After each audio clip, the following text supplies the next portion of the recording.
네, 내일까지 이어지는 추석 연휴 기간 여야 대권 주자들 민심을 잡기 위한 아주 분주한 행보가 이어지고 있습니다. 추석 이후 민심이 어떻게 흐를지 후보들은 촉각을 곤두세우고 있는데요. 정치권 소식 두 분과 짚어봅니다. 최민희 전 의원, 조청래 전 여의도연구원 부원장과 함께합니다. 네, 어서 오세요. 어서 오십시오. 추석 잘 보내시고 계십니까? 저는 어제 오늘 아침까지 설거지를 주로 많이 했습니다. 그래서 지금 나온 게 약간의 휴식 같긴 한데 앵커님들도 그렇고 부원장님도 그렇고 저희가 추석 때 좋은 얘기 해야 하잖아요. 더도 말고 덜도 말고 한가위면 같아라 해야 되는데 정치 토론을 하다 보면 또 저분들은 나와서 추석 때까지도 싸우냐 그럴까 봐 걱정은 좀 됩니다. 네. 오늘 어떤 말씀하실지 한번 보겠습니다. 예. 지금 뭐 대선 후보들 뭐 지지율 조사 이런 거 아니겠습니까? 네. 저도 뭐 사명감을 갖고 나왔습니다. 올 추석이지만. 알겠습니다.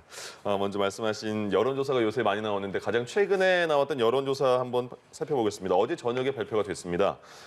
KBS의 의뢰로 한국리서치가 조사한 결과입니다. 먼저 대선 후보 적합도입니다. 보시는 것처럼 이재명 후보가 27.8%고요. 윤석열 후보 18.8%. 그러니까 다자 대결로 물어본 거죠. 그러니까 1, 2위 차이는 오차범위 밖입니다. 오차범위 밖에서 이재명 후보가 1위고요. 근데 어제 오전에 발표된 한국사회 여론연구소 조사에서는요. 또 윤석열 후보가 28.8%고 이재명 후보가 23.6%. 이거는 오차범위 안에서 이제 접전인 상황이 됐습니다. 일단 최근에 나온 여론조사 결과 저희가 어떻게 받아들여야 될까요? 우선 여론조사 결과가 그 여론조사 방식에 따라 다릅니다. 그렇죠. 어제 KBS가 한국리서치와 한 여론조사는 전화 면접 방식이에요. 이거는 조금 폭넓게 여론을 수렴할 수 있는 거고요. 그리고 KSOI, 한국사회여론조사연구소가 한 것은 ARS 방식이에요. 그러니까 이건 적극적 관여층 혹은 이 진보든 보수든 샤이층이 있다면 그 샤이까지 이제 클릭을 하는 것이죠. 그러니까 그 방식이 달라서 좀 다른 것 같습니다. 근데 최근에 나타난 흐름 중에 하나는 지금 대장동 이슈는 여당끼리 싸우는 형국이 됐기 때문에 이게 지지자들을 당황시키고 있는데 반해서 고발 사주 혹은 검찰의 선거 개입 이슈는 야당 윤석열 후보 지지층을 결집시킨다고 합니다. 그렇기 때문에 ARS에서는 윤석열 후보가 조금 강세가 나타날 수 있다. 이런 건 감안하시면 될 것 같고요. 아마 어제 나온 여론조사를 보고 이재명 캠프에선 안도했을 테고 국민의힘과 이낙연 캠프 쪽에서는 왜 이러지? 이러셨을 것 같아요. 대장동을 가지고 거의 대부분의 언론과 조선일보를 필두로 그리고 국민의힘과 거기에 이낙연 캠프까지 가세해서 이재명 지사에게 정말 융단 폭격을 퍼붓지 않았습니까? 그런데 여론조사 결과 이재명 후보 좀 올랐어요. 그러니까 이 부분은 그 대장동 이슈가 이재명 후보 지지에 혹은 이재명 후보를 지지해왔던 분들에게는 크게 영향을 안 줬다. 이거는 이재명 후보의 지지가 아마도 하루아침에 간 게 아니라 성남시장, 경기지사 그리고 이제 최근의 행적을 보면서 오랫동안 쌓여온 지지율이라 영향을 별로 안 줬다. 이런 면에서 이재명 후보 쪽에서는 다소 안도할 여론조사 결과라고 봅니다. 최근에 많이 논란이 됐던 게 대장동 개발 의혹 문제와 고발사주 의혹 문제 아니겠습니까? 그게 그 여야 대권주자 1위에게는 여론조사 보면 어느 정도 영향이 많이 없다고 봐야 될까요, 그럼? 이게 이제 그 지지층의 결집력 자체가 얼마나 강한가에 따라 다른데요. 원래 대선이든 주요 선거 여론조사를 보면 주요 지지층이 강하게 결집하면 주변에 있는 층도 빨려 들어가는 효과가 나타납니다. 그래서 지금 전반적인 추세가 지금 의원님께서 말씀을 하셨는데 민주당 지지층은 결집하고 있고 국민의힘 지지층은 최근에 경선이 시작되면서 분산되는 느낌을 보여주고 있어요. 근데 이제 제가 볼 때는 조사 설계에 따라서 오락가락하지만 사실은 여야 후보를 동시에 깔아놓고서 지지율을 묻는 것은 제가 볼 때는 큰 의미는 없습니다. 이게 뭐냐면 오히려 범여권 대선 후보 적합도, 범야권 대선 후보 적합도가 더 정확하게 반영을 하는 것이고요. 대선이라는 게 주요 정당의 후보가 확정된 이후에 사실상의 제한 경쟁의 효과를 보여주고 있기 때문에 제가 볼 때는 이게 전체를 놓고 하는 것은 뭐 그냥 추세를 보는 정도로만 이해하시면 좋겠다 이렇게 봅니다. 예, 네. 그러면 이번에는 조금 세부적으로 들어가 보겠습니다. 예. 민주당 후보 적합도를 살펴볼 텐데요. 민주당에서는 이재명 후보가 37%로 앞서고 있는 상황입니다. 그리고 이낙연 후보는 24.2%를 보였는데 여기에는 나오지 않았지만 민주당 지지층만 놓고 봤을 때 이재명 후보는 과반을 차지했더라고요. 54.7%를 차지했었는데 정세균 전 총리가 후보직에서 사퇴하면서 이 표가 조금 이낙연 후보 쪽으로 가지 않을까라는 예상들도 있었는데 그렇지는 않았던 것 같습니다. 그러니까 우선 그 어제 나온 KBS 조사가 과연 정세균 후보가 가지고 있던 표가 어디로 갔느냐까지 볼 수 있는 여론조사인가. 그것까지는 저는 아닐 것 같긴 합니다. 예. 그런데 정세균 후보의 경우 사실은 전북에서 소구력이 굉장히 높은 후보고 그래서 실제로 다른 데서는 4, 5%지만 전북에서만은 20% 가까운 지지율이 나왔거든요. 여론조사에서. 근데 이게 되게 저는 정세균 후보의 표가 이낙연 후보에게 간다는 근거를 애초에 별로 그 근거에 동의하기가 어려웠습니다. 그건 두 분이 다 호남 후보라는 거 네. 그리고 문재인 정부의 총리였다는 거 외에는 없는데 그 부분에 함정이 있거든요. 사실은 만약에 정세균 후보와 이낙연 후보가 견준다면 두 후보 간 경쟁이 더 치열한 겁니다. 총리 출신이었기 때문에. 그리고 지지 기반이 호남이 같기 때문에 더 치열한 거거든요. 그래서 이낙연 후보 쪽으로 더 이동한다는 거에 대해서 애초 저는 여론조사를 분석해 볼 때 그렇지 않을 것이다. 적절히 지금 나오는 지지율별로 안배될 것이다. 이렇게 봤는데요. 예. 이게 최근의 흐름을 보면 전북, 전남이 조금 다르게 가는 것 같습니다. 전북은 일반적인 여론조사 지지율대로 이재명 후보가 나오는 것 같고 과반 정도가. 근데 전남은 다른 것 같아요. 거기엔 두 가지 변수가 있는데 하나는 지금 이낙연 후보께서 굉장히 세게 배수진을 치셨잖아요. 예. 그에 따른 것으로 이게 이낙연 후보 지지율이 많이 올랐고 그리고 정세균 후보 표 때문에 전남에서 이낙연 후보 지지율이 올랐다? 전 그건 아닌 것 같습니다. 예. 지금 국민의힘 후보 적합도도 보겠습니다. 홍준표 대표는 최근에 정말 빠르게 올라오고 있습니다. 30.2%. 윤석열 후보 21.8%. 그러니까 국민의힘 차기 대선 후보 적합도에서는 홍준표 후보가 오차범위 바뀌거든요. 근데 또 국민의힘 지지층에서는 윤석열 후보가 47.2%로 거의 압도적으로 많이 나오고 있습니다. 어떻게 저희가 받아들여야 될까요? 혼란스러우시죠? 예. 근데 이제 지금까지 윤석열 후보의 지지율 경향을 이리 보면 제가 볼 때는 한 석 달 동안 약 20%가 빠지는 그 추세를 보여왔어요. 네. 근데 이제 빠지는 순서가 이게 제일 처음에 진보층, 지역적으로는 호남층 지지율이 빠지고요. 그다음 중도층이 빠지고 지금 이제 보수층, 보수 지지층이 이제 선택 여하에 따라서 빠질 수도 있고 뭐 이탈할 수도 있고 안 할 수 있는 그런 지점까지 왔거든요. 예. 그러니까 지난 7월에 한길 리서치 여론조사 결과를 보면 그때 이미 호남 그다음 중도층의 표심이 대폭 빠졌다라는 기사가 그때부터 나왔어요. 네. 그래서 처음에 한 30 몇 프로대 가던 게 지금 18%, 19%까지 내려온 거거든요. 그렇게 보시면 되고 빠지는 순서가 그렇게 빠졌기 때문에 아직 윤석열 후보를 지지하는 지지층 대다수는 보수층 유권자들이다 이렇게 보시면 되고 그 보수층 유권자들이 당심을 반영하고 있기 때문에 국민 전체를 본 지지도는 홍준표 후보가 앞서지만 당심만 볼 때는 윤석열 후보가 앞서는 현상이 나타나는 겁니다. 그건 다시 얘기하면 윤석열 후보에게서 이탈된 진보층, 중도층 표가 홍준표 후보한테로 옮겨갔다는 뜻이기도 합니다. 알겠습니다. 네. 그리고 이번에는 양자 대결 결과를 살펴보겠습니다. 양자 대결 결과를 보면 일단 이재명 후보는 국민의힘 윤석열, 홍준표 후보 두 후보 모두에게 앞서는 결과가 나왔고요.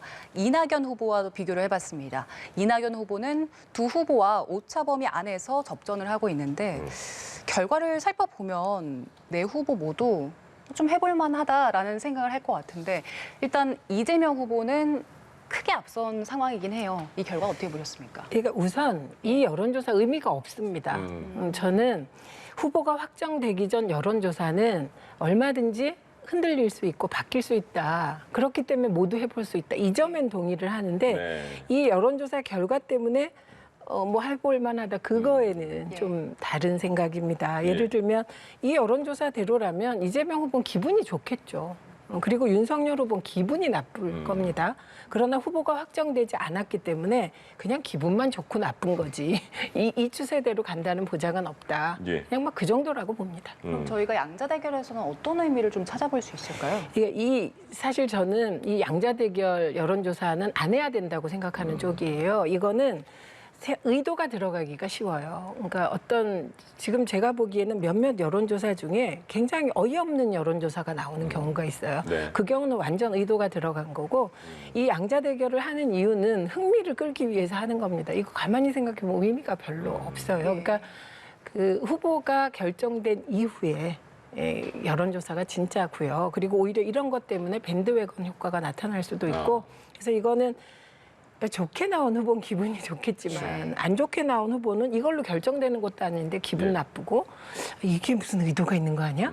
이런 생각도 하게 될 수 있죠. 그런데 대중이 궁금해하니까 또 여론조사 기관도 이런 조사를 하게 되는데 본격적인 건 민주당의 경우는 그게 10월 10일일지 아니면 10월 20일 이후일지 그때 선택되는 후보. 예. 그리고 국민의힘의 경우는 11월이잖아요. 네. 그 후보가 선택된 이후가 본격적인 경쟁이 되는 겁니다. 그래서 이 기간은 후보들은 사실 예방주사 맞는다 이렇게 생각하시는 게 더 좋고 그리고 좋게 나왔다고 지나치게 좋아할 일도 아니고 예. 네. 또 좀 떨어진다고 해서 일희일비할 일도 아닌 뭐 이 정도인 것 같아요. 예. 어차피 뭐 계속 여론조사는 끊임없이 나올 테니까요. 네. 예. 후보들이 그거에 따라서 정말 후보 당사자는 일일비할 수밖에 없는 상황일 수도 있을 것 같아요. 일단 이 그 양자 대결 구조는 네. 국민들께서 궁금해하시잖아요. 네. 그러니까 이게 흥미 요소가 가미됐다 저는 예. 이렇게 보는데. 그래서 여론조사는 그게 어떤 조사든지 간에 추세와 경향을 잃는 게 중요합니다. 예. 각 후보들이 전략적으로 판단할 때 이게 우상향이냐 우하향이냐 이런 걸 보는 겁니다. 근데 지금 나타나는 양자 대결 구조를 굳이 해석을 하면 첫 번째는 아까 말씀드린 지지층 결집도의 차이가 예. 있고요. 예. 제가 볼 때 민주당 지지층은 대장동 의혹이나 이런 것 때문에 위기감을 해서 결집되는 반면에 지금 국민의힘은 1, 2차 지금 컷오프 들어가면서 분산 윤석열 후보의 독주 체제가 완화되는 경향을 보이고 있는 겁니다. 예. 그렇게 봐야 되고 그다음에 두 번째가 진보층이나 중도층의 이탈 이걸 봐야 되는데 국민의힘이 경선 과정에 본격적으로 들어가기 전에는 진보층과 중도층에서 국민의힘 후보에 관심을 가지는 기대치 이런 게 많이 나타났습니다. 이게 이제 경선 국면으로 들어가면서 당의 정체성이 강화됨으로 해가지고 관망세로 돌아서는 이런 게 있을 수 있거든요. 근데 지금 의원님께서 말씀하셨지만 결국에는 양당의 후보가 정해지면 박빙 혹은 초박빙의 호각지세로 돌아갈 겁니다. 알겠습니다. 이제 오늘부터 이제 민주당의 호남 경선 광주, 전남, 거리당 투표 시작했고 내일은 전북 시작이 됩니다. 그리고 이번 주 토요일, 일요일에 광주, 전남, 일요일 전북 경선 결과가 발표가 되는데 합쳐서 20만 정도가 된다고 하는데요. 이번 그 호남 경선이 민주당 이번에 대선 경선에서 굉장히 중요한 그런 변곡점이 된 가능성이 있는 겁니까? 네, 있습니다. 예. 그건 저는 일반적으로 얘기하는 이것이 뭐 결선 투표 가느냐 안 가느냐를 결정할 것 같지는 않습니다. 네. 왜냐하면 지금 얻은 투표율 각 후보가 그리고 이런 걸 다 남아있는 투표율 여론조사를 종합해서 보면 이재명 지사는 호남에서 41%만 얻으면 과반이 유지돼요. 그리고 서울 경기 쪽으로 오면 뭐 그게 1차 50%를 넘을 수 있을까? 뭐 이런 추측을 하게 될 정도입니다. 그런데 중요한 건 이낙연 후보 쪽이에요. 이낙연 후보가 지금 완전 배수진을 치셨거든요. 네. 그리고 이게 되게 세대별로 차이가 난대요, 현지에서. 근데 60대 이상은 그 강력한 호소가 호남 대망론에 대한 기대와 함께 작동한다고 합니다. 그럼 아무래도 60대 이상의 투표율이 높아지지 않겠습니까? 예. 반면에 55세 이하 층에서는 개혁성이 뚜렷한 후보로 가겠다. 그래서 추미애 후보도 약진하고 있다는 거거든요. 이재명 후보 선호도가 많은데 추미애 후보가 약진한다고 합니다. 근데 만약에 그런 간절한 이낙연 후보의 호소를 호남이 외면했다고 치면 과연 민주당 경선이 계속될 수 있을까? 이런 우려를 호남이 하실 것 네. 같거든요. 그렇기 때문에 두 가지 측면이에요. 하나는 이낙연 후보로 대표되는 호남 대망론에 대한 기대. 또 하나는 민주당 경선이 호남에서 멈추는 게 아닐까? 여기서 의미 없는 경선으로 바뀌는 게 아닐까 하는 걱정. 이 두 가지가 같이 얹혀지는 그런 상황일 거라고 의미 없는 보입니다. 경선이라면 한쪽으로 확 쏠릴 가능성에 예를 대한 들면 우려를 이재명 말하는 거죠. 후보가 과반 이상이 확 넘어버리게 하면 이낙연 후보는 지금 배수진을 치시지 않았습니까? 아이, 사실은 그렇게 배수진을 치면 정말 호남의 지지자들은 굉장히 고민에 빠지겠죠. 이게 네거티브가 심해지니까 1차에서 끝내야 하지 않을까라는 이성적인 판단과 정서에 막 호소하니까 굉장히 지지자들에게는 시험의 순간이 되었다. 그래서 저도 되게 흥미롭습니다. 어느 쪽을 택할지. 예, 네. 알겠습니다. 말씀 듣고 보니까 호남 민심을 그냥 하나로 볼 수가 있는 게 아니라 뭐 세대 따라서도 분류를 해볼 수가 있는 것 같습니다. 지금 호남 지역 경선을 앞두고 있는 시점에 대장동 의혹이 당내에서도 이제 논란이 되고 있는 상황이잖아요. 이번 이슈가 당내 경선에도 좀 영향을 미칠지 이 부분도 좀 궁금한데요. 좀 아까 KBS 여론조사 보면 영향을 미치지 않은 것으로 나오죠. 그리고 대부분의 여론조사가 민주당 지지층들에게는 영향이 없습니다. 왜냐하면 KBS 여론조사에서도 이재명 후보는 과반을 훌쩍 넘어버렸거든요. 그래서 이 대장동 이슈를 이낙연 캠프에서 사실 경선을 앞두고 활용하게 되지 않겠습니까? 근데 문제는 뭐가 있었냐면 처음에 조선일보가 조선일보가 장기표 후보의 말을 받아서 이재명 후보의 아들이 화천대유에 근무한다라는 대형 오보를 냈고 근데 조선일보가 사과했습니다. 공개적으로. 그런데 장기표 후보에게 이재명 캠프에서 사과를 요구했는데 사과하고 있지 않아요. 오보로부터 시작된 것이거든요. 그런데 그것을 국민의힘이 다시 받아서 공세를 시작했는데 곽상도 의원 아들이 만 6년 근무했다는 거 아닙니까? 그러면서 이제 사실 좀 우습게 된 측면이 있습니다. 근데 중요한 건 지금 이낙연 캠프가 곤혹스러운 건 그걸 거예요. 객관적으로 보기에 서른 의원이 BBK의 이 사건을 비유하면서 MB는 감옥 갔다. 그래서 이재명은 안 된다. 이런 정말 폭탄 발언을 해버렸거든요. 이 똑같은 발언을 국민의힘 쪽에서 홍준표 후보가 또 했단 말이죠. 그러니까 이낙연 캠프의 부담은 대장동으로 이재명 후보를 좀 흔들어야 되는데 국민의힘, 조선일보, 홍준표 후보하고 같이 가고 있는 거예요. 그러면 민주당 지지자들이 보기에 왜 이거는 국민의힘하고 이낙연 캠프가 같은 스탠스를 취하지? 이렇게 되잖아요. 그러니까 되게 곤혹스러운 처지에 있다고 봅니다. 이낙연 후보가 계속 그렇게 공격을 하고 있는 상황에서 말씀하신 것처럼 원유철 전 의원도 대장동 그 개발 의혹에 어쨌든 이름을 올린 상황이 됐고요. 그래서 국민의힘 소속 의원도 있고 가족도 있고요. 그리고 민당 내부에서 이렇게 같이 공격하는 상황도 되고요. 이 대장동 개발 의혹에 대해서 국민의힘은 계속해서 공세를 펼치는 거잖아요. 특검, 국감도 가자 이런 말 아니겠습니까? 일단 제기된 의혹들이 있는 상황이고요. 그다음에 지분 1%, 6%의 화천대유와 SK정권이 배당금을 4,040억 원을 가져갔고 그뿐만 아니라 화천대유는 투자에 대한 위험을 줄인다는 의미로 5개 구역으로 분류되어 있는 15개 구역으로 분류되어 있는 그 개발 지역 중에 5개 구역에 대한 분양권을 줬습니다. 그래서 그 분양 수익이 2,500억 정도 가까이 올라와서 전체적으로 7%의 지분을 가진 기업이 전체적으로 6,300억을 가져갔어요. 그러니까 이거는 판교 분당 지역이라는 특수성을 감안한다 하더라도 민영 개발을 하더라도 민간 회사가 이 정도의 수익을 올리기는 쉽지 않거든요. 그런데 이제 이 문제가 뿌리가 오래됐을 겁니다. 이게 이제 그 이재명 시장이 그 문제를 다루기 전부터 그 지역에 개발 호재가 있다고 해서 개발을 염두에 두고 들어간 사람들이 있었을 거고 지금 언론에 나오는 거 보면 LH에서 그걸 하려고 했던 부분에서 의회에 상임위를 통해서 논박이 있었던 부분이 있고 해서 제가 볼 때는 국민의힘 입장에서는 이 의혹에 대해서 그냥 털고 갈 수는 없는 겁니다. 이재명 시장이 실제로 시장 재임 시절에 했던 거기 때문에 계약 과정이라든가 계약서라든가 특혜 의혹에 대해서는 명명백백하게 밝혀야 되고요. 그게 만약에 검찰 수사 단계나 이런 단계로 들어간다면 그 전에 의혹이나 그게 어느 당이든 누가 됐든 저는 실체 규명이 되리라고 봅니다. 그래서 이거는 뭐 각 당이 프레임 던지기를 할 게 아니라 제가 볼 땐 빨리 실체 규명에 들어가는 게 맞다고 봅니다. 네, 일단 정말 말씀 잘하셨습니다. 제가 이 얘기를 어떻게 할까? 그 국민의힘 쪽 신영수 전 국회의원과 관련한 예전 일은 다시 수사할 필요가 없습니다. 예.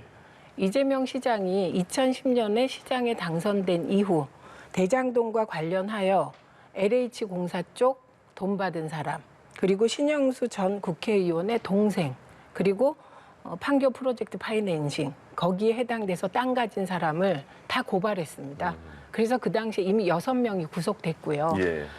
그리고 성남시라는 게 되게 복잡한 데라서 이대엽 전 시장이 구속됐고 정말 성남시 재정이 파탄에 이르렀을 때 이재명 시장이 돼서 성남시에 이 대장동 사업으로 5,503억을 국민께, 그 시민께 이익을 돌려드리면서 재정이 안정됐거든요.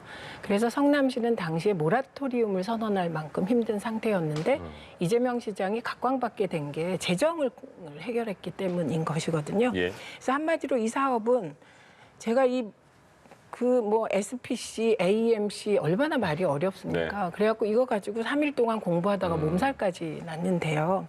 제가 결론적으로 자료를 보고 말씀드리자면 이 사업은 그냥 놔뒀으면 신영수 전 국회의원, 이게 국민의힘 쪽 사람입니다. 네.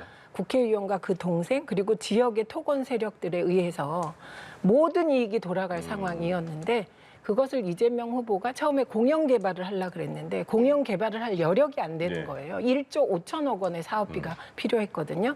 그래서 할 수 없이 그 지역에 땅 가진 사람들 등등을 다 고려해서 국민형 합동 개발로 해서 네.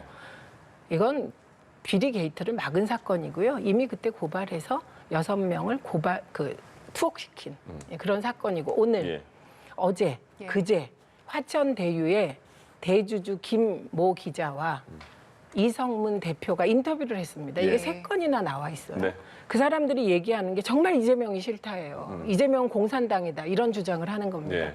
처음에 4천억 정도 주기로 했는데 자기들이 이익이 좀 많아질 것 같으니까 900억을 더 내라고 했다는 네. 거예요. 그래서 법정에서 공산당이라고 욕을 한 그런 사이이기 때문에 화천대유 그 주주들과 이재명 지사의 관계를 생각하면 정말 터무니없는 의혹이고 저는 이거 보면 결국 검찰 수사 다 끝나면 한 3년 걸리잖아요. 법원까지.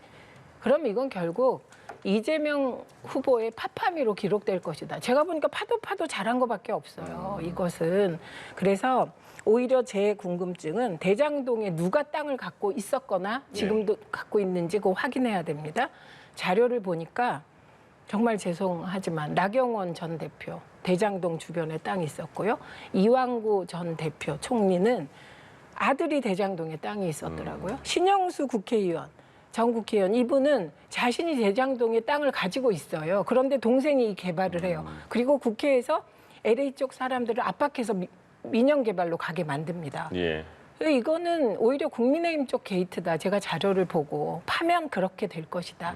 이렇게 봅니다. 알겠습니다. 제가 한 말씀 더 예. 드리겠습니다. 이게 네. 지금 이게 거슬러 가면 2009년 이전까지 거슬러 올라가는데요. 이게 민영개발 쪽으로 갔다가 LH 중심의 공영으로 갔다가 다시 민영으로 갔다가 다시 공영개발로 간 겁니다. 예. 지금 그게 공영인지 아닌지는 모르지만, 그러니까 그 앞에 뭐 지주들이 누구였고 그 앞에 그걸 추진한 세력이 누구였던지와 상관없이 네. 지금 이재명 시장이 이 개발을 추진하고 난 뒤에 드러난 문제점은 제가 볼 때 수사를 해야 된다는 것이고요. 네. 당시 시장으로서 책임 소재라든가 계약상의 위법한 문제 들여다보면 되는 것이고 그러니까 특정 기업의 개인에게 특혜가 갔다라는 부분을 지적하시는 지금 겁니까? 당장 얘기하자면 화천대유, 성나무 있던 화천대유, 그다음에 천화동인의 7개 자회사에 관련된 인사들이 누군지 안 나오지 않습니까? 나왔습니다. 비밀 보호 제가 계약에 대한 나왔습니다. 부분들이 예. 있었다고 하는데 이 부분들 앞에 의혹은 앞에 의혹이고 실제로 이거를 주관하고 실시한 이후에 드러났던 문제점에 대해서는 아니 이재명 지사께서도 수사에 동의한다고 했으니까 예, 예. 수사하면 되는 거 아닙니까?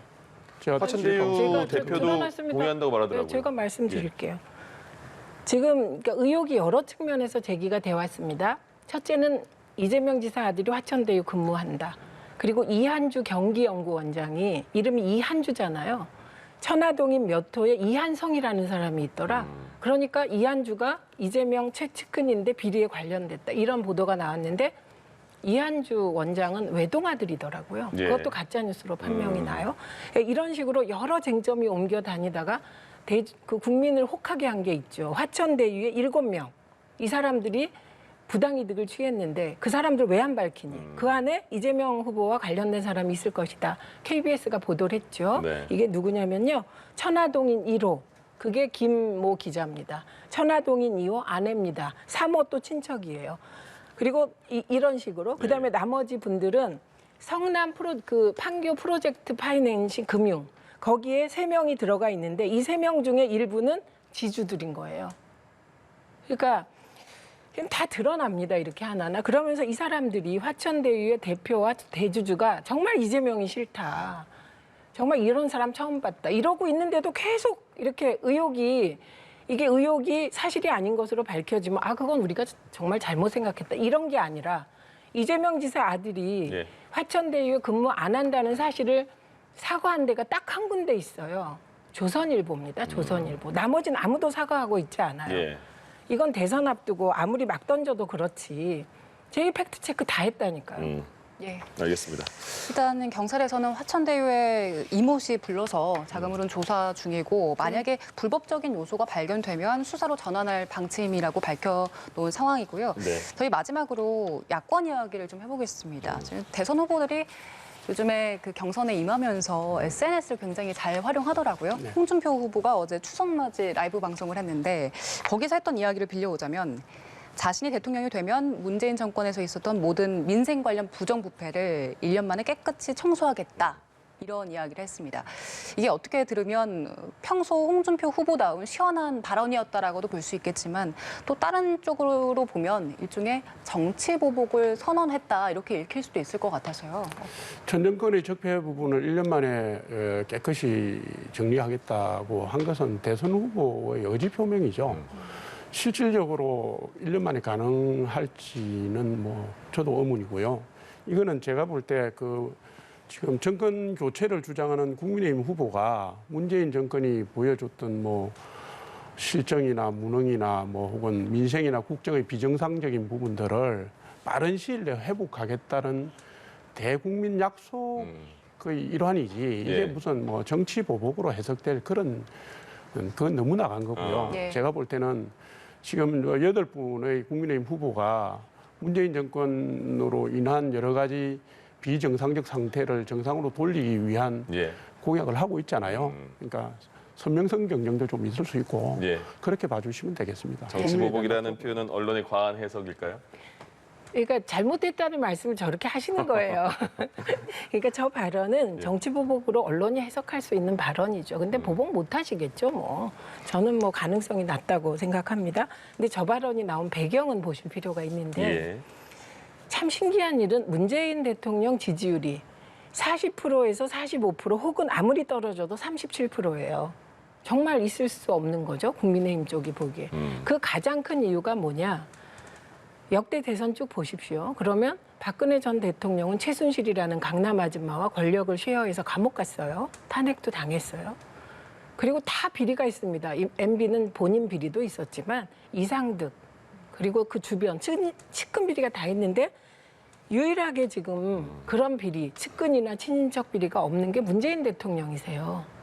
그러니까 국민의힘 쪽에서도 이쯤 되면 그런 게 나와줘서 여당이 막 흔들려야 되는데 그게 흔들리지 않으니까 우회적으로 이렇게 칠 수 있다고 생각하는데 예. 저는 홍준표 후보가 한때는 막말의 대명사셨는데 요새는 뭐 사이다의 대명사가 되셨는데 내용 보니까 이렇게 하시면 안 되죠.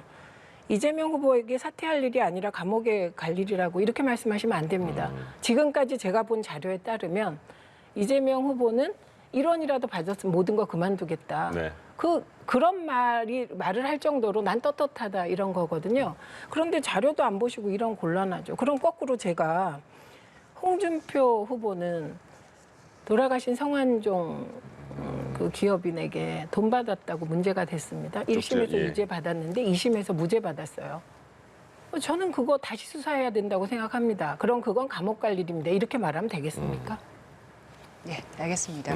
오늘 정치권 소식은 두 분과 짚어봤습니다. 예. 최민희 전 의원, 조청래 전 여의도 연구원 부원장과 함께했습니다. 고맙습니다. 고맙습니다.